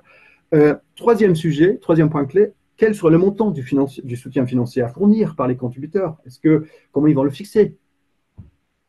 Les pays en développement demandent un niveau plancher de 100 milliards. Au niveau plancher. Quatrième point clé, est-ce que le soutien financier sera apporté sous forme de dons et de subventions plutôt que de prêts? Évidemment, c'est une question très épineuse parce qu'il vaut mieux avoir les dons pour ne pas alourdir davantage le fardeau de la dette des pays bénéficiaires. Si ce sont des prêts, évidemment, ça va avoir des conséquences sur la dette de ces pays. Vous voyez, ce n'est pas simple. Et donc, il y a eu un projet de texte de négociation, non, le comité de transition, pardon, dont je vous ai parlé, qui était lancé, qui était établi par Sharm el-Sheikh, cette année a fait des réunions. Donc, il y a eu 24 membres de ce comité, 10 des pays industrialisés, 14 des pays en développement, donc il y a une majorité de pays en développement. Et le mandat, c'était de formuler des recommandations pour examen et adoption par la CMA 5 et la COP 28. Bon. Il y a eu 5 réunions en tout. En fait, 3 réunions étaient prévues au départ, et puis ils ont rajouté une 4e réunion à la première réunion parce qu'ils savaient qu'ils n'allaient pas avoir assez de temps. Et cette 4e réunion a fait ressortir de profondes divergences entre les pays du Sud et les pays du Nord. Quel organisme va gérer le fonds? Les pays industrialisés préconisaient la Banque mondiale, ce qui a fait voir rouge les pays en développement, craignant une mainmise des États-Unis sur le fonds, et que le fonds ne soit pas indépendant sur le plan juridique et opérationnel. Selon eux, la Banque mondiale est trop lente, trop inefficace et inadaptée à leurs besoins de développement, etc. Et comment la Banque mondiale va-t-elle rendre des comptes et à qui? Donc, ça a posé vraiment des problèmes. Et puis, les frais de gestion, parce que la Banque mondiale, quand un fonds est hébergé chez eux, ils prennent des frais de gestion, et ça peut aller jusqu'à plus de 20%. Les pays en développement, eux, préconisaient de faire héberger le fonds par une nouvelle structure indépendante, mais en fait, effectivement, ça va être long à mettre en place, ou bien par une structure de l'ONU. Et les pays en développement, comme je vous ai dit, demandent l'adoption d'un objectif ou une somme planchée de 100 milliards. Mais malgré toutes les divergences que je vous ai citées, il y a eu un consensus donc, lors de cette 4e réunion sur un point non négligeable, la composition du conseil de fonds, le board, donc il va y avoir 12 membres des pays industriels et 14 membres des pays en développement. Donc toujours majorité des pays en développement, mais les pays contributeurs pourront siéger au conseil. Et il y a eu un projet de texte de négociation avalisé le 20 octobre dernier, pas avalisé, c'était proposé, pardon, ça je me suis trompé, c'est proposé par les deux co-présidents du comité de transition. Donc le co-président, c'est Afrique du Sud et Finlande, donc un pays en développement, un pays du Nord. Et donc, mais le problème, c'est qu'ils n'ont pas eu le temps d'analyser ce projet de texte. Donc, ils ont décidé de mettre en place une 5e réunion. Et la 5e réunion a eu lieu donc la semaine dernière, le 3 et 4 novembre. Voilà, excusez-moi, je me suis trompé de slide. Et la 5e réunion, donc, c'était... oups, voilà, c'est ça. C'était donc à Dubaï, Abu Dhabi, pardon. Cette 5e réunion a fait ressortir de fortes dissensions entre les pays du Sud et les pays du Nord, c'était à prévoir, mais aussi entre les pays du Nord eux-mêmes. Après de âpres discussions, les membres du comité sont parvenus à un préaccord. Merci Valérie pour ton terme. Ce n'est pas un accord parce qu'il faut quand même que ce soit avalisé par la COP et la CMA. C'est un préaccord sur les modalités de mise en place de ce comité, et malgré les réserves de plusieurs pays en développement et des États-Unis. Donc, le projet de texte de négociation fait 17 pages, donc rédigé par les coprésidents du comité et soumis tard dans la nuit du 4 novembre à ses membres. Ils ont fini par l'avaliser. C'est quand même une avancée en soi. Et ce texte sera ensuite soumis pour approbation et adoption formelle par la COP 28 et la CMA 5 à Dubaï. Donc c'est un texte de compromis fragile, adopté presque à contre-cœur par les pays en développement, qui ont fait d'importantes concessions,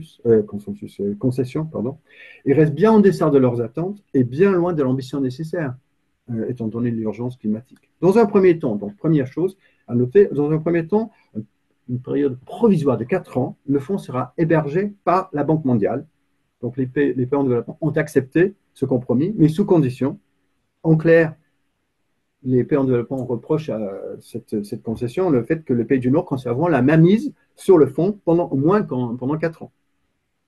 Mais quand on lit dans les détails du projet de texte de négociation, en fait, le fonds sera géré par un secrétariat nouveau, indépendant, dédié. Et le Conseil doit être autonome par rapport à la Banque mondiale. Donc, ce n'est pas si mal que ça.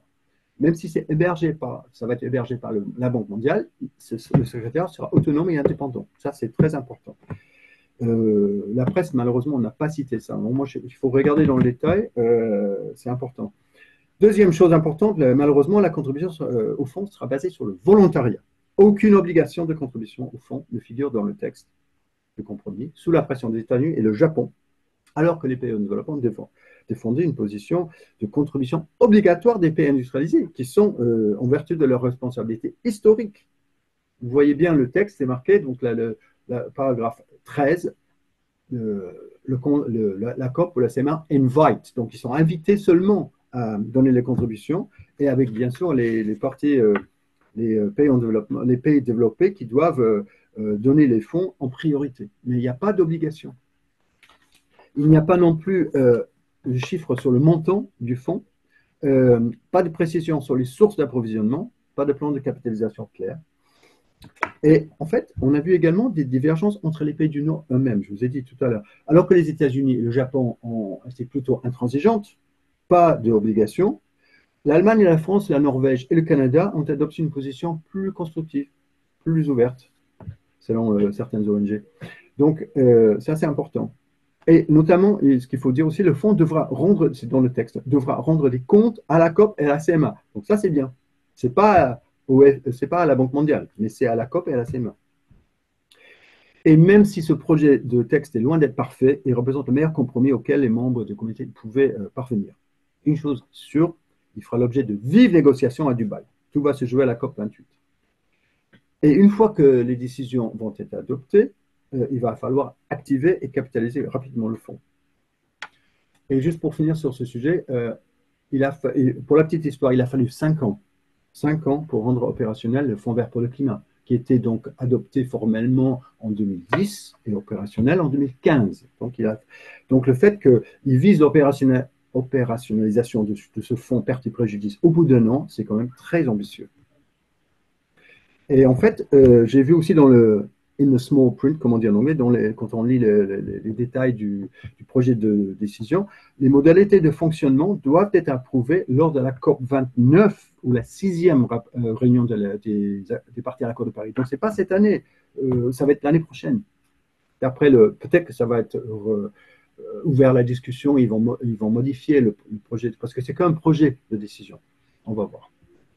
Donc, deuxième sujet important, adaptation. Donc, il faut avancer sur l'objectif mondial d'adaptation, concrétiser le framework et adapter ça à Dubaï. Il faut aussi avancer sur l'objectif de doubler d'ici 2025 les sous, parce que pour l'instant, donc en se basant sur le financement consacré à l'adaptation dans le bilan OCDE de 2022, il y avait 20 milliards de dollars consacrés à l'adaptation. Donc, il faut avoir 40 milliards d'ici 2025. Établir un plan pour clarifier comment les pays industrialisés comptent concrétiser cet engagement.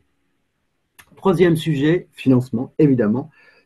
Tous les ans, c'est le nerf de la guerre. Ça va être un sujet épineux qui pèse lourdement sur les négociations à Dubaï. Ça ne manquera pas non plus. Donc, il y a 3 volets. Donc, d'abord, les 100 milliards, combler l'écart entre l'objectif 2020 et ce qui a été obtenu en 2020 pour rétablir la confiance entre pays du Nord et pays du Sud. C'est la véritable clé pour avancer. Si les grands États du Nord honoraient les 100 milliards, ok, c'est rien, c'est une goutte dans l'océan, mais ça montre, ça renforce la confiance des pays du Sud vis-à-vis des pays du Nord. C'est simplement ça. Et le bilan 2022 de l'OCDE fait état de 83 milliards, donc il y a un gap de 16 milliards, enfin 16,17 milliards. Donc, tout simplement ça, et ça pourrait aider à avancer sur d'autres sujets. C'est ça qui fait bloquer les discussions. Hein. Donc, il y a eu un mandat confié par la présidence britannique en 2021 au ministre de l'Environnement de l'Allemagne et du Canada pour établir un plan pour savoir comment faire pour avancer, pour accélérer la réalisation de cet objectif. Donc, ils ont publié un delivery plan, un plan de mise en œuvre en octobre 2021. Ils étaient confiants dans ce plan que l'objectif allait être respecté, atteint en 2023. Et pas plus tard que le 15 septembre dernier, ils ont publié une lettre ouverte, les ministres de l'Environnement du Canada et de l'Allemagne. Ils étaient toujours confiants que cet objectif serait bel et bien atteint cette année, soit avec 3 ans de retard. Mais qu'est-ce que ça montre? Ça montre que les partis vont aller à Dubaï, quand même sans savoir si ça a été atteint ou pas. Et ça, c'est grave. Excusez-moi, je perds mon... Voilà, c'est là. Ah, zut, je ne trouve pas mon papier. Excusez-moi, ça va venir. Bon, bref. Et donc, quels sont les besoins réels? Alors, le rapport de Nicholas Stern, enfin, co-dirigé par Nicholas Stern, publié le 8 novembre dernier, fait état, il faut 1000 milliards de dollars par an en 2030, a trillion, 1000 milliards, pour les pays en développement et émergents hors la Chine. Et le dernier Gap Report Adaptation, publié par le PNUE la semaine dernière, les besoins annuels sont chiffrés à entre 215 et 387 milliards de dollars par an d'ici 2030, alors que le flux de financement public multilatéraux et bilatéraux dédiés à l'adaptation en 2021 était de 21 milliards, donc moins 15% par rapport à la période 2018-2020. Et donc le déficit de financement pour adaptation, c'est entre 194 et 366 milliards de dollars par an. Voilà. Et il faut également, deuxième sujet, il faut également avancer sur les discussions sur la définition d'un nouvel objectif collectif chiffré post-2025, parce que l'échéance est l'année prochaine. C'est très important, il faut trouver la solution, il faut commencer à parler chiffres maintenant, parce que là, c'est un an de l'échéance. Et troisièmement, il faut avancer dans les travaux de dialogue sur l'article 2.1c, c'est-à-dire rendre les flux de financement compatibles avec une trajectoire de marque carbone. Voilà, ce dialogue a été créé par une décision adoptée à la 4e réunion de la CMA. Alors, le bilan mondial, Global Stocktake, donc là, comme je l'ai dit, le COP28 marquera le point d'orgue des travaux du Global Stocktake, la phase politique, avec l'examen des résultats de la phase technique. Il faut déboucher ces travaux sur une décision de la COP et de la CMA et une déclaration politique ambitieuse pour course correct, pour rectifier les tirs. Mais il ne faut pas se leurrer, les conclusions ne seront pas une grande surprise. On sait que l'action et l'ambition sont insuffisantes et il faut renforcer et accélérer. Mais comment est-ce qu'on va... ça va se concrétiser, donc on verra ça donc à Dubaï. 5e sujet, atténuation, donc faire déboucher des discussions sur le programme de mise en œuvre, ambition atténuation, donc sur un résultat concret. Il ne faut pas parler uniquement procédure, il faut vraiment comment on va faire pour renforcer les NDC en 2025. Voilà. Évidemment, le sujet des combustibles fossiles, il faut revenir. Donc, je vous ai dit, il y aura discussion sur phase down, phase out. Est-ce qu'il va y avoir une échéance? Est-ce que ça va être unabated ou pas, etc. Donc, ça, c'est sûr qu'on va parler de ça. Et on va voir l'opposition probable de la Russie, de l'Arabie Saoudite et sans doute de l'Iran. La présidence émirati souhaite que soient adoptés des objectifs. Donc, réduire de plus de la moitié, donc plus de 50% des émissions de gaz Scope 1 et Scope 2 du secteur pétrolier et gazier d'ici 2030, avec un objectif d'atteindre presque zéro émission de CH4, de méthane, d'ici 2030. Deuxième objectif que souhaite faire adopter la présidence émirati, accélérer les efforts pour réduire progressivement la production d'électricité à base de charbon non couplé au CSC. Troisième objectif pour les combustibles fossiles, c'est d'accélérer les travaux sur les partenariats Just Energy Transitions, le JET. Donc, c'est les partenariats entre les pays industrialisés et les pays en développement. Et il y a eu en 2021 l'Afrique du Sud, l'Indonésie en 2022, le Vietnam en 2022 et le Sénégal lors de la conférence sur le financement au mois de juin à Paris avec le Sénégal. Et puis, évidemment, on parle des énergies renouvelables. L'objectif de la présidence est d'avoir fixé un objectif dans une décision de tripler la capacité installée de production d'ici 2030 pour atteindre 11 terawatts en 2030, conformément à la mise à jour de la feuille de route zéro émission nette en 2050 par l'AIE. Cet objectif est soutenu par la Commission européenne et par la G20, dont leur déclaration au terme du sommet G20 à New Delhi en septembre dernier. Mais selon l'IDRI, l'Institut de développement durable et relations internationales, il y a un risque que la COP28 se concentre surtout sur le développement des renouvelables au détriment de la nécessité de de renforcer l'ambition et l'action pour réduire les émissions. Quatrième volet de la présidence sur les combustibles fossiles, c'est l'efficacité énergétique. L'objectif de la présidence, c'est de doubler, avoir un objectif écrit, fixé dans une décision, doubler le rythme d'amélioration moyenne de l'intensité énergétique dans tous les secteurs d'ici 2030 pour atteindre 4%. Et cet objectif est également soutenu par la Commission européenne. Peut-être qu'on verra également un objectif sur le captage et stockage de CO2. Ça, c'est soutenu par la Commission, par la Norvège, l'Union africaine et le G20 aussi. Et puis, il y a ce Carbon Management Challenge. Donc, c'est un défi pour la gestion du carbone. C'est une initiative lancée par les États-Unis, sous l'égide des États-Unis, pour accélérer le développement et le déploiement du CSC. Joe Biden a présenté ça lors d'une réunion du Forum des économies majeures en avril dernier. Donc, il a dit que dans ce cadre, une série d'annonces et d'objectifs chiffrés vont être présentés à Dubaï. À voir. Autre sujet important, donc sixième enjeu, c'est l'article 6, le fameux article 6, donc les mécanismes de marché. Donc, il faut absolument finaliser le cadre réglementaire, des normes et procédures, notamment pour l'article 6.4. Donc, c'est le nouveau mécanisme de développement durable, le MDD, qui va remplacer le MDP, le mécanisme pour un développement propre. Donc, il y a un organe organe de supervision qui a été mis en place par une décision adoptée à Glasgow, qui a défini, qui a proposé des recommandations l'année dernière à Sharm el-Sheikh, qui ont été mal reçues parce qu'il manquait d'intégrité environnementale, etc. Donc, la CMA4 a demandé à l'organe de supervision de revoir sa copie pour Dubaï. Donc, j'ai vu hier, ils ont publié leur dernière recommandation qui doivent être adoptées à Dubaï, on espère.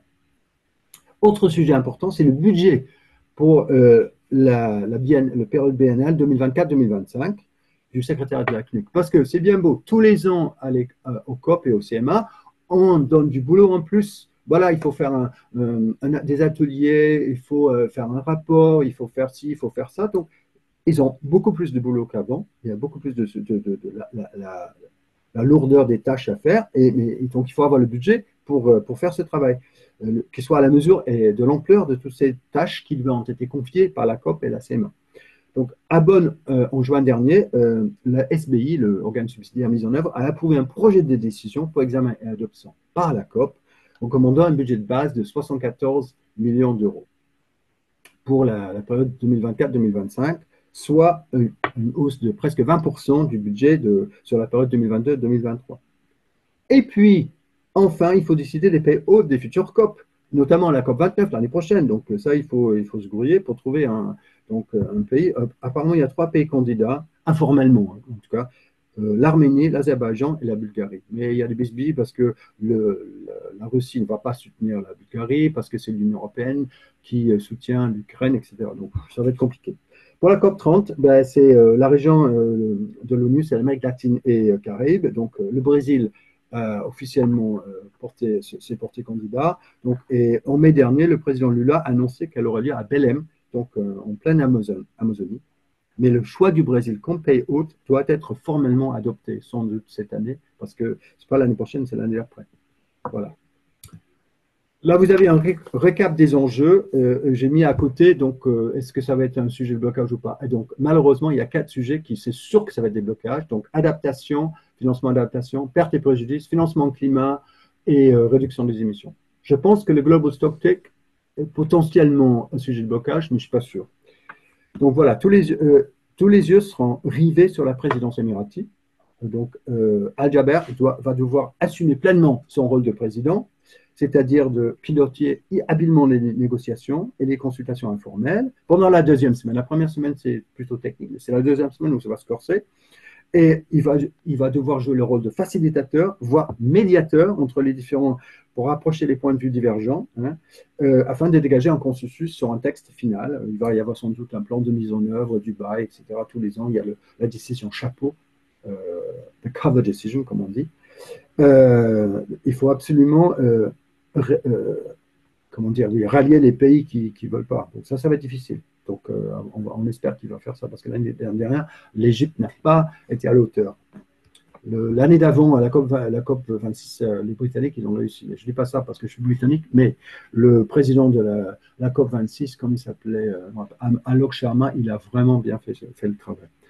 Donc, la COP 28, pour finir, elle s'annonce difficile pour 5 régions majeures, étant donné le manque de progrès substantiel à Sharm el-Sheikh et à Bonn, étant donné le rythme lent des discussions, le décalage énorme entre la lenteur des négociations et la réalité du changement climatique, enfin du dérèglement climatique, devait-on dire, les fortes divergences et tensions entre les pays industrialisés et les pays du Sud par rapport au sujet financement notamment, mais pas que, et les tensions géopolitiques à travers le monde et la crise énergétique mondiale suite à la guerre en Ukraine, puis maintenant avec la guerre Hamas, etc. Donc, les négociations de la COP28 risquent d'être vives, difficiles et voire très difficiles.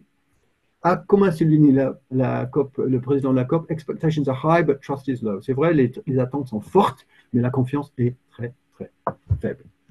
Et enfin, comme on ne nous le citait pas, enfin moi plutôt, on va décrypter ça. Vous allez avoir un article sur les enjeux de la COP28 en amont, je dirais dans la semaine précédente, la COP, le 30 novembre. Ensuite, tous les jours, sur la page Veille, Air et Climat, il y aura des articles qui présenteront le programme de la journée. Et puis plus tard dans la journée, vous aurez un récap de ce qui s'est passé la veille, avec les annonces politiques, les rapports, etc. Et un article synthétisant de façon, résumant les résultats. Et ensuite, peut-être, sans doute, un dossier de fond l'année prochaine. Et enfin, juste pour vous montrer, donc l'année dernière, sur la partie gauche, vous avez donc il y a le journal de la COP chaque jour. Et quand vous cliquez sur le jour, vous avez donc le programme de la journée plus les négociations et les résultats, si résultats il y a. Voilà. Et on attend plusieurs autres rapports de référence en amont de la COP, le Missions Gap Report. Je ne sais pas si vous êtes au courant quand ça va sortir. Je serais preneur de savoir quand ça va sortir. Le Global Carbon Project, peut-être ça va être pendant la COP. Le GHG Bulletin de l'OMM et le Climate Action Tracker, c'est une ONG ou un think tank britannique qui fait des super travaux. Et en annexe, vous avez en bonus, vous allez avoir donc les infos sur le sommet nouveau pacte financier mondial en juin qui a eu lieu à Paris. Donc, comme je l'ai dit, les élections du nouveau bureau du GIEC, le rapport de PNUE sur les contentieux climat et la synthèse du rapport sur le Climate Overshoot. Et voilà, c'est fini. Désolé d'avoir été un peu long, mais il fallait vous donner tous ces éléments pour bien avoir tout en main. J'espère que j'ai répondu à la question de la dame tout à l'heure, ce qu'il faut être vigilant, les sujets sur lesquels il faut être vigilant. Merci Marc pour cette présentation effectivement très claire et très complète. Pour ouvrir la séance de questions-réponses, moi j'avais 2 petites questions. La première, c'était est-ce qu'on peut revenir sur ce qu'est l'objectif mondial d'adaptation? C'est pas très clair. Et d'autre part, si j'en reviens au projet de résultats que souhaite la présidence émirati, est-ce que l'objectif sur les énergies renouvelables porte seulement sur les énergies renouvelables électriques ou toutes les énergies renouvelables, c'est-à-dire aussi la biomasse? C'est une très bonne question. Est-ce qu'on peut faire d'abord énergie renouvelable? D'après ce que je vois pas du tout de référence aux biomasse. C'est pour atteindre les 11 terawatts, donc c'est uniquement électrique, à ce que je sache. Donc, et pour ce qui est de l'objectif mondial d'adaptation? Alors, objectif mondial d'adaptation. Alors, je regarde mes dossiers parce que malheureusement, yours truly ne peut pas savoir tout dans la tête, il faut que je regarde. Donc, alors, Voilà. L'accord de Paris consacre un article entier, l'article 7. L'article 7.1, je vous lis, prévoit la fixation d'un objectif mondial en matière d'adaptation consistant à renforcer les capacités d'adaptation, à accroître la résilience au changement climatique et à réduire la vulnérabilité à ces changements. Et c'est vrai que si le principe d'un objectif a été acté à la COP 21 à Paris, jusqu'à il y a quelques années, la concrétisation de cet objectif n'avait pas figuré parmi les sujets prioritaires. On a toujours priorisé l'atténuation. Cela, malgré les demandes, évidemment, des pays en développement. Donc, et il faut dire que s'il existe des méthodologies bien établies pour suivre et évaluer les émissions, les efforts menés pour réduire les émissions, il est beaucoup plus difficile de définir des paramètres communs pour mesurer l'adaptation. Et nous, on sait aussi, moi je ne travaille pas, mais j'ai 2 collègues qui travaillent sur le sujet adaptation. Ils sont en train d'étudier les métriques à mettre en place pour mesurer justement l'adaptation. Donc c'est très compliqué. C'est beaucoup plus abstrait que les émissions. Mais en amont de Glasgow, avant la conférence de Glasgow, les seules références étaient minimes. Mais en fait, c'est à Glasgow qu'ils ont décidé de mettre en place un programme de travail. Alors, attendez, voilà, il y avait un programme de travail de 2 ans, Glasgow, Sharm el-Sheikh. Donc, l'idée, c'était d'avancer dans la définition de l'objectif. Mais je pense qu'en lisant entre les lignes, je pense que les pays développés ont freiné un petit peu ces discussions parce que ça allait impliquer sans doute un financement, etc. Donc là, le programme doit prendre fin à Dubaï cette année, dans 2 semaines. Mais c'est ça, donc c'est beaucoup moins concret, c'est plus abstrait, c'est pour ça que c'est plus long. Mais donc cette année, ils vont notamment adopter ce framework, et puis on espère que bientôt, ils vont avoir un objectif concret. Mais c'est pour ça que ça a pris plus de temps, c'est plus compliqué. Voilà. J'espère que j'ai répondu à ta question. Merci, oui. Y a-t-il d'autres questions? C'est une question très pertinente. J'ai une nouvelle question, c'est la dame de tout à l'heure. Ah, oui. Pour Actu Environnement. Ah, ben oui, je reconnais votre nom. Ah, ben vous écrivez des super articles. Merci beaucoup. Merci. Je suis avec intérêt vos articles. Merci. Moi, je me pose des questions sur ces 100 milliards d'aides. Question un peu naïve, mais c'est pas grave. Est-ce que c'est rétroactif? J'imagine que non. C'est-à-dire que ce qui n'a pas été versé dans les années précédentes. C'est une très bonne question. Voilà. Et l'autre question, ce sont des engagements essentiellement. Comment on vérifie que ces engagements se concrétisent? Qu'est-ce qui se passe s'ils ne se concrétisent pas? Et l'autre question, c'est est-ce que l'objectif, c'est à partir de 2023, d'augmenter ce quota de 100 milliards? Attendez, je n'ai pas compris la dernière question. C'était quoi? Est-ce que normalement, je crois que c'était jusqu'en 2023, les 100 milliards par an? Ça devrait, d'après le delivery plan de 2021, ça devrait être respecté cette année. Mais ce que je ne vous ai pas dit, en fait, j'ai oublié de vous dire, pardon, c'est qu'il faut attendre 2025 pour avoir les données définitives. L'OCDE, c'est toujours N-2. Donc là, il faut attendre 2025 pour être sûr qu'en 2023, c'est atteint. Mais, et même, il aurait fallu que ça soit atteint en 2020 déjà. Donc, alors, à la question si c'est rétroactif ou non, non, ça ne va pas être rétroactif. Enfin, ça arrangerait bien les pays développés, bien sûr. Et comment vérifier la mise en œuvre? Mais justement, il n'y a aucune structure, aucun dispositif mis en place pour vérifier. Donc, c'est que des engagements. Et quand on voit, par exemple, pour le Fonds vert pour le climat, il y a un tableau de bord, c'est absolument génial, vous pouvez lire ça, c'est très clair, pays par pays. Comment dire, c'est marqué engagement, ensuite c'est marqué engagement confirmé, et puis c'est que des engagements. Est-ce que l'argent a été réellement versé? Je ne sais pas. Enfin, voilà, c'est très opaque tout ça. Donc, et en plus, comme je vous ai dit, 100 milliards par rapport aux 1000 milliards qu'il faut, d'après les rapports Stern de l'année dernière, c'est un dixième, c'est une goutte dans l'océan. Et puis, qu'est-ce que c'est le 100 milliards? C'est un chiffre négocié à Copenhague par les politiques. Donc, ça correspond absolument en rien à la réalité. Donc, c'est purement symbolique. Mais si on arrivait cette année à combler, ouais, super, on arrive à 100 milliards, ça ouvrirait vraiment les possibilités d'avancer sur les autres sujets. C'est ça qui bloque. C'est ça le problème. Et Sur la rétroactivité, je crois me souvenir que je ne sais plus si c'était Alok Sharma à Glasgow.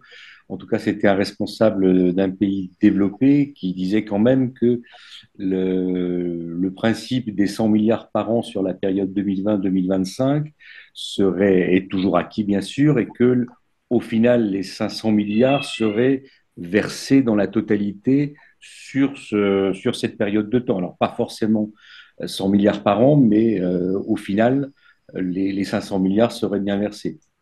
Ah oui, d'accord. Bah, tant mieux. Et là Je regarde. encore, pas de contrôle. Ouais, c'est ça. Y a-t-il d'autres questions? Merci. Oui, bonjour, Julien Le Provost de Planète Mag. Juste deux questions. Le fait que la COP se tienne aux Émirats, on n'a pas le risque d'avoir une COP qui est très centrée sur l'énergie et finalement d'oublier d'autres sujets tels que l'affectation des sols, la préservation de la biodiversité et des forêts. Et deuxième question, quel rôle peuvent avoir les opinions et la société civile dans ces négociations-là et a fortiori dans ce pays-là? Alors, première question. Alors, la biodiversité, j'ai vu la lettre, parce que le président Aldabert a envoyé 2 lettres au parti, et dans les 2 lettres, il parle de la biodiversité. Donc, ça va être un sujet discuté, hein, c'est sûr. Je ne sais pas pour les sols, je sais moins peut-être, mais il y a Nature-Based Solutions, c'est un volet des négociations aussi. Donc, non, non, ils vont bien parler de biodiversité. Donc, non, non, et c'est pas uniquement énergie. Donc, il y a tous ces volets. Il y a atténuation, adaptation, perte. Non, le sujet de la COP 28, c'est perte et préjudice, c'est sûr, sûr, sûr. Et puis après, il y a financement, il y a atténuation, adaptation, etc. Donc, et le Global Stocktake, c'est la première fois qu'on fait le Global Stocktake. Donc, ça, c'est important, hein. Deuxième sujet, le rôle de la société civile et les ONG, mais malheureusement, ils ne peuvent pas participer aux négociations, c'est à huis clos, hein, c'est normal, parce que c'est les États, mais ils peuvent avoir une influence. Vous allez voir, chaque jour, il va y avoir des trucs publiés, des documents publiés, des rapports publiés par les ONG, etc. Donc, ils ont leur rôle à jouer, hein. C'est en dehors, il y a les side events, etc. Donc, ils ont de plus en plus pas de pouvoir, mais d'influence. Parce que vous savez bien, il n'y a plus de comité d'observance comme il y a eu dans le protocole de Kyoto. Il n'y a absolument rien, il y a juste un comité de mise en œuvre. Donc, du coup, c'est maintenant name and shame qui compte. Le fait de pointer du doigt les différents pays qui ne font pas leur boulot. Et ça, c'est super important. Les ONG jouent un rôle majeur, capital dans ça. Et heureusement qu'ils sont là pour faire ça. Donc moi, je tire mon chapeau parce que c'est super important. Voilà, tel ou tel pays fait ça, tel ou tel pays n'a pas fait ça, etc. Donc c'est hyper important. Mais ce n'est pas dans le cadre des négociations formelles, mais c'est en dehors, mais c'est très important quand même. Une question de Aude Le Gentil. Oui, bonjour, merci pour cette présentation. Vous nous avez dit que ça s'annonçait très difficile cette année, mais chaque année, ça semble assez difficile. Est-ce que pour vous, il y a particulièrement des difficultés, des obstacles cette année, ou est-ce que c'est malheureusement ouais, c'est vrai, tous les ans je comme dis tous les ça, tous les ans je dis ça, mais je sens que cette année, le projet de texte de négociation sur perte et préjudice, je ne sais pas, enfin, pour l'instant, ça représente le meilleur compromis possible, mais si ils rouvrent ça à la discussion, ça pourrait être, oh, non, non, on ne va pas ça finalement, non, non, donc je ne sais pas, mais je sens que cette année, il y a particulièrement beaucoup de sujets qui vont poser problème, et comme la situation mondiale, géopolitique mondiale, est pas du tout favorable, ça aussi, ça va poser des problèmes. Il y a la crise économique, la crise énergétique, il y a tellement de choses qui vont mal que je ne vois pas comment on peut avoir un résultat positif, quoi. Et c'est surtout, là, comme je vous ai dit, le décalage énorme entre oh là là, l'article 2, on va créer un comité pour discuter de ça. Et puis ce qui se passe en dehors, tout ce qui est la réalité du changement climatique, du dérèglement climatique, tout ça. Bon, je sais que c'est difficile, mais il faut quand même avancer. Et puis je pense que chaque pays, chaque État défend son précaré. Et c'est ça, il faut travailler pour le bien commun. Mais comme c'est une question de sous, l'argent, comment dire en français, l'argent, c'est la racine de tout mal. Donc voilà, on n'est pas sorti de l'auberge. Désolé, je vous ai présenté un portrait très très négatif, très noir de la chose, mais je ne vois pas comment c'est de pire en pire chaque année, quoi. Y a-t-il quelqu'un qui veut rentrer dans l'auberge? Olivier Cognas. Oui, bonjour Olivier Cognès pour l'usine Noël. J'ai une question assez simple. Est-ce que quand on voit les échecs successifs des dernières COP, est-ce qu'on peut remettre en cause le concept même des COP? Est-ce qu'il ne faudrait pas Je un savais autre? que j'allais avoir cette question, mais comme dit Laurent Fabius, il n'y a que ça, il n'y a que ça. Donc, il vaut mieux avoir ça que rien. Donc, il faut quand même il faut un espèce d'enceinte internationale multilatérale pour parler climat. Si ça devait s'effondrer, ce serait quand même dramatique parce qu'il faut au moins ça. S'il n'y a pas ça, il y a quoi? Le G7, le G20, c'est du blabla. Non, non, c'est tous les ans, on dit est-ce qu'il va y avoir un risque que ça va s'écrouler et tout. Je ne pense pas.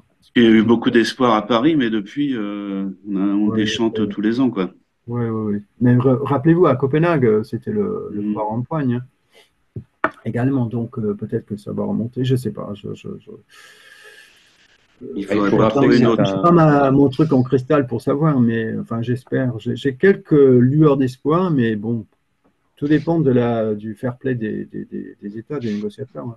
il faut rappeler que c'est un processus onusien et que c'est sans doute la seule arène politique internationale où chaque pays a droit à une voix Ouais. et que les décisions doivent être prises par consensus, ce C'est qui n'est ça. pas le Alors, cas ni du G7, ni du G20, ni de l'Union européenne dans la plupart des cas. Donc, il y a effectivement, comme disait Marc, il n'y a aucune alternative crédible aujourd'hui.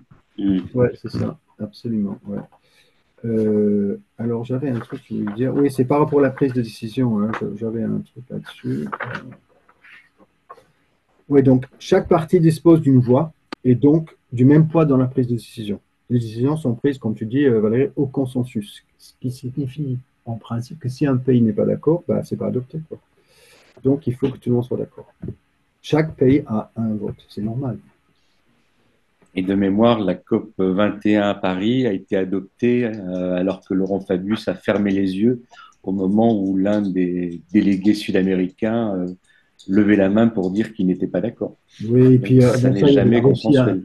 Ouais, et une année, il y avait la Russie qui n'était pas d'accord aussi. Bon, bah, oui, oui, oui, oui, je sais. Et Laurent Fabius, il y va cette année, apparemment, j'ai vu ça, hein. Oui, il a du temps Donc, libre en ce en tant moment. que co-architecte de l'accord de Paris, il y va cette année. Y a-t-il d'autres questions, suggestions ou remarques? Bon, ben, visiblement, ils sont tous atterrés. Atterri par le contenu ou par la présentation? Nous Je sais sommes des pas. journalistes atterrés. Non, je suis désolé, hein, mais écoutez, ça Ah, m'a fait. pardon, il y a C'est important. Pardon. une question de Julien Le Provost. Ok.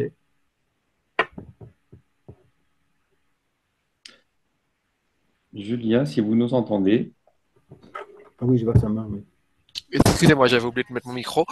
Deux dernières questions, en fait, pour le coup, puisqu'on est toujours sur le constat d'être toujours latéralement le côté pessimiste. Comment, en fait, les gens qui vont à la négociation, finalement, arrivent encore à avoir entre guillemets, la niaque ou la hargne suffisante pour y aller? Et si vous aviez en une phrase un message vraiment pour le lecteur et les grands publics qui suivent ça de loin pour résumer les enjeux, ça serait quoi? Ouf, quelle question. Comment ils arrivent à avoir la niaque? Ben, c'est une très bonne question, je ne sais pas. mais ils C'est la défendent leurs deuxième intérêts semaine où ça déjà, se tous corse. autant qu'ils sont. Hein? Ils défendent leurs intérêts tous autant qu'ils sont. Et Ouais, ouais, les ouais, délégués des pays du Sud ont la niaque parce qu'ils veulent récupérer plus d'argent, ouais. plus de décisions en leur faveur. Et les pays du Nord ont la niaque parce qu'ils défendent leurs intérêts. Ouais. Et c'est surtout ouais, ouais, c'est ça, c'est la question de la responsabilité historique. Et je trouve que, non, mais le gros problème, c'est la Chine. Parce que la Chine, comment tu dis en français? La Chine se cache, s'abrite derrière la division binaire en 92. Pays développé, pays non développé. C'est-à-dire l'annexe 1 de la CLIP, de la Convention climat, hein, qui a été, c'était vraiment à ce moment-là, en 92, les pays qui étaient les pays OCDE et les pays enfin, qui étaient. Donc voilà. Mais sauf que depuis, ça a vachement changé. La Chine n'est plus un pays en développement, c'est un pays émergent. Et donc les pays comme les États-Unis, le Royaume-Uni et d'autres, l'Australie, disent voilà, maintenant la Chine doit faire sa part. Et la Chine, non, non, non, on est un pays en développement, etc. Nous, on a droit aussi à l'argent. Donc, c'est ça qui cause des problèmes.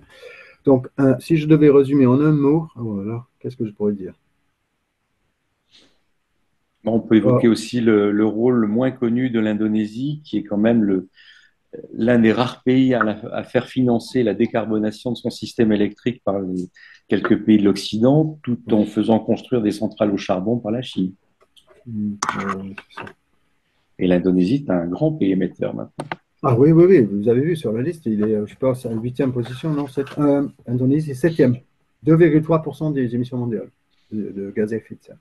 On peut rappeler aussi la déclaration en début de semaine du ministre indien de l'énergie qui a confirmé que l'Inde allait continuer à construire quelques dizaines de gigawatts de centrales au charbon. Oui, j'ai vu ton tweet, ouais, effectivement. Y a-t-il d'autres questions réjouissantes ou moins réjouissantes? Non, mais je cherche un mot. Qu'est-ce que je pourrais dire? Un mot. Moi, je dirais qu'il faut donner l'argent. Si on arrive à 100 milliards, si il y a des annonces à la COP 28, là, des pays développés, tiens, on va mettre, je ne sais pas moi, 20 millions dans le pot, dans le pot, ou 20 milliards, ou 1 milliard, si tu veux. Ça, ce serait vachement. Et pour l'instant, il n'y a aucun. Vous avez vu le projet de décision. La COP remercie XXX pour la contribution. Il n'y a pas de contribution concrète pour le fonds pertes et préjudices. Si les pays de l'Ouest disaient, voilà, on va mettre X, je sais pas moi, X milliards de dollars là-dedans, ce sera une super avancée. Ça ferait gagner la confiance des pays du Sud. Parce qu'il y a la méfiance. Il y a cette méfiance. Déjà, les pays occidentaux ont réduit leur contribution au fonds vert pour le climat. Oui. Donc, je ne sais pas. Bon, voilà. J'essaie d'être optimiste, mais j'ai du mal. Et je couvre ça tous les ans et je me dis, non, bon, chaque année, c'est pire en pire. Bon, ouais. Est-ce qu'il y a un vrai risque de blocage supplémentaire, je dirais, du fait des deux guerres qu'on évoquait tout à l'heure en Europe entre l'Ukraine et la Russie et maintenant au Moyen-Orient entre Israël et le Hamas? Est-ce que ça peut vraiment contribuer à bloquer encore plus? Écoute, pour l'Ukraine, je ne pense pas, parce qu'il y avait déjà la guerre l'année dernière, la COP27, donc non. Mais la Russie risque d'être un petit peu à part, comme ils ne veulent pas soutenir la candidature de la Bulgarie pour la COP29, donc c'est une petite chose comme ça, mais ça ne risque pas de bloquer. Par contre, comme la guerre du Hamas et tout ça s'est greffé dessus, c'est en termes économiques peut-être, ou diplomatiques, mais je ne sais pas trop, en fait. J'avoue que je ne sais pas trop. Bonne question. Il faut espérer, on va rester positif, non? On va essayer. Restons positifs. Voilà. Je rappelle que l'association a loué un appartement à Dubaï, donc il y aura une demi-douzaine de membres de la JE qui seront présents pendant la quinzaine. Nous en avons fini avec Marc Tudenham qui nous donnera ses diapositives que l'on diffusera. Je vais te les envoyer, les deux. Oui. Et je voudrais remercier les journalistes parce que c'est tellement important. On voit tout et n'importe quoi parfois. Je ne dis pas par vous, mais donc c'est très important que vous ayez saisi tout ça et que vous allez remettre ça sous votre plume, quoi. C'est super. Je tire mon chapeau à votre enthousiasme pour poursuivre cette. Et d'ailleurs, c'est incroyable parce que moi, quand j'ai commencé à couvrir les COP il y a 15 ans, il y avait très peu de sujets dans la presse. Mais depuis que la COP 21, on lit déjà maintenant depuis une semaine et demie, 2 semaines, je vois les articles sur la COP 28. Mais dans les journaux comme Ouest France ou des journaux de province, c'est génial. Donc c'est super que vous suivez ça parce que it spreads the word. Comme ça, ça passe au lambda partout en France, quoi. C'est vraiment génial. Donc c'est hyper important. C'est pas un truc restreint au niveau des cercles intellectuels de Paris. C'est très bien que ce soit partout et puis par la presse journaliste, par la presse spécialisée aussi, c'est super. Donc n'hésitez pas si vous avez des questions, mais pas toutes les 5 minutes, s'il vous plaît, parce que j'ai du boulot. Mais si vous avez des questions pointues, n'hésitez pas à me les poser ou aller sur notre site pour suivre ce qui se passe tous les jours. Voilà. Merci Marc pour ton travail de vulgarisation qui est absolument remarquable et depuis longtemps. On va clôturer ce séminaire. Merci de l'avoir suivi et puis on rendez-vous dans quelques temps pour de nouvelles aventures. À très bientôt. Et à bientôt. Merci à tout le monde. Bonne À chance, au bientôt. revoir. Et merci. Bonne journée, Merci merci. à tous, bonne Merci, journée. merci, merci.